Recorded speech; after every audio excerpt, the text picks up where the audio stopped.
પ્રકરણ 17 સફળ યાત્રા। વિદ્યાર્થી મિત્રો, પૂજાલાલ રણછોડદાસ દલવાડીનો જન્મ 17 જૂન 1901 ગોધરા ખાતે થયો હતો।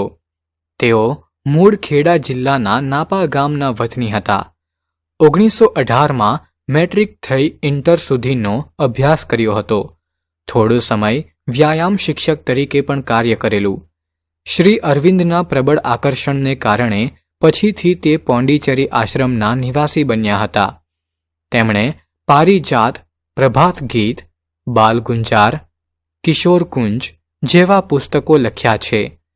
આ ઉપરાંત અરવિંદ દર્શનને લગતા અનેક આધ્યાત્મિક પુસ્તકો પણ લખ્યા છે। ધાર્મિક હેતુ માટે તીર્થયાત્રાઓનું વર્ણન કવિતામાં જોવા મળે છે। પ્રાચીન યુગની શરૂઆતમાં આંશિક મુસાફરી દર્શાવતી કેટલીક કૃતિઓ લખાઈ છે। સફળ યાત્રા એક પ્રસંગ કાવ્ય છે, જેમાં ધર્મ અને ભક્તિની સાચી સમજ સુંદર રીતે પ્રગટ થઈ છે। તો ચાલો આપણે આ પ્રસંગ કાવ્યને સાંભળીએ અને સમજીએ।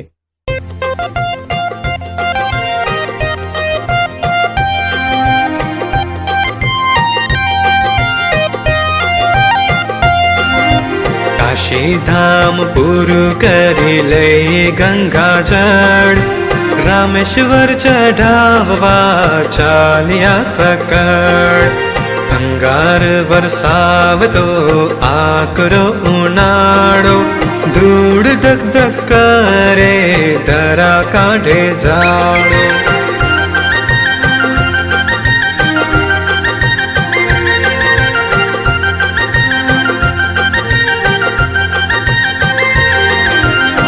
હરિનામ ઘોષ સાથે સંગ ચાલ્યો જાય, ત્યાં ધકેલી ધૂળમાં કો ગર્દ દેખાય।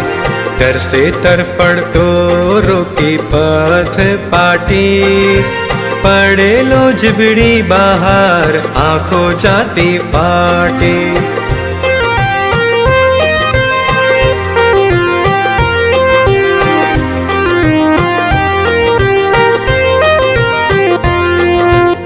હરિના જન કરુણાથી બોલી હરિહરી, ચાલવા માંડ્યા આગાડી સ્થળ પર હરી।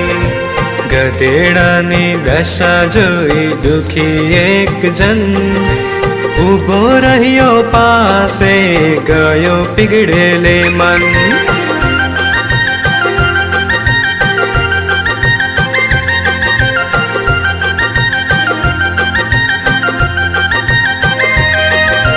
મરતાનું માથું ખોળે લઈ લીધું તહીં, ગંગાજળ ખાલી કરી દીધું મુખમહીં। અમી જડે આય આવી ખર ઊભો થયો, આંખથી આશીષ મૂંગી આપી ચાલ્યો ગયો।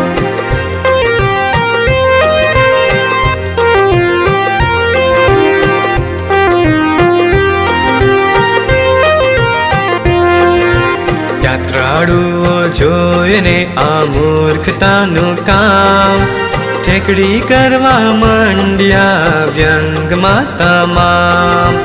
એક ડાહ્યો આવી બોલ્યો મૂર્ખ ગંગાજળ, વેડફી માર્યું તે ફેરો તારો આ અફર।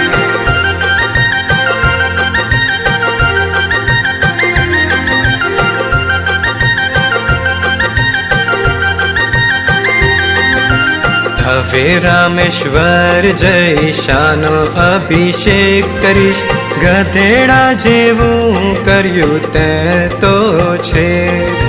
ગર્દભનો પ્રાણ દાતા વગો જોડી કર, નેત્ર જડે નવડાવીશ પ્રભુ રામેશ્વર।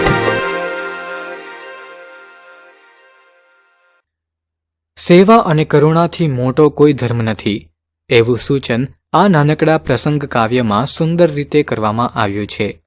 કાશીધામના દર્શન કરી ત્યાંથી ગંગાજળ લઈ રામેશ્વર તરફ જઈ રહેલા યાત્રાળુઓના સંઘમાંનો એક માણસ તરસથી પીડાતા એક ગધેડાને પોતાની પાસેનું ગંગાજળ પાઈ દે છે। ત્યારે બીજા યાત્રાળુઓ તેને મૂર્ખ ગણીને ધિક્કારે છે તેની મજાક પણ ઉડાવે છે. જ્યારે ગધેડાને બચાવનાર એ વ્યક્તિ કહે છે કે મારા નેત્રના જળથી ભગવાન રામેશ્વરને હું નવડાવીશ. આમ અહીં પોતાની રામેશ્વરની યાત્રા એ રીતે એ વ્યક્તિ સફળ બનાવે છે.